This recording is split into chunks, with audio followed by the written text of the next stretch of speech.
திருவண்ணாமலை மெய்யூர் பகுதியில் பள்ளி மாணவர்களுக்காக குடிநீர் மற்றும் சாலை வசதி ஏற்படுத்தி கொடுத்ததாக கூறி அதிமுக வேட்பாளர் கலியபெருமாள் வாக்கு சேகரிப்பில் ஈடுபட்டார்.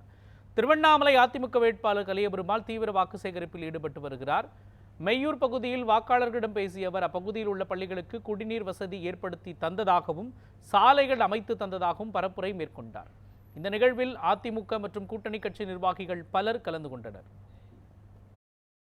மெயின் ரோட்ல இருந்து திருமூர்த்தி நகர் வரைக்கும் போற சாலையை நாம 2 முறை போட்டு கொடுப்பேன். அதே மாதிரி நாம எல்லாம் இப்ப சிறுபாக்கம் போகணும், பந்தாம்பட்டு போகணும், சாப்பனூர் போகணும்னா நம்ம எல்லாம் சுத்தி போவோம். இந்த ஏரிக்கரை ரோடு, பிற்கம்மன் கோயில் ரோட நாம இருந்து சரி பண்ணி ரெடி பண்ணி ரோடுக்கு சாலை அமைச்சு கொடுப்பேன். அதே மாதிரி நம்ம சோலையம்மன் கோயில் ரோடு நாம செஞ்சு கொடுப்பேன். அதே மாதிரி இங்க ஏரிக்குள்ள ஒரு கிணறு வெட்டி அதுல இருந்து நம்ம குடிநீருக்கான வசதிகளை செஞ்சு கொடுப்போம். அதே மாதிரி பள்ளி மாணவர்களுக்கு நமக்கு வெயில் காலத்துல குடிநீர் பற்றாக்குறை இருந்ததுக்காக 2 போர்டுகளை போட்டோம். இது எல்லாமே அப்போது இருந்த எங்க கழக நிர்வாகிகள், அப்போது இருந்த கவுன்சிலர், ஊராட்சி மன்ற தலைவர்கள் இவர்கள்லாம் எங்கிட்ட சொன்னதுக்கு அடிப்படையில மாண்புமிகு அம்மாவின் அரசு மக்களுக்கு ஒன்றென்றால் ஓடோடி ஒன்று செய்யும் மாண்புமிகு அம்மாவின் அரசு, அண்ணன் எடப்பாடியார் அவர்களின் அரசிலே இத்தனையும் இந்த கிராமத்திற்கு நாங்கள் செய்து கொடுத்திருக்கிறோம்.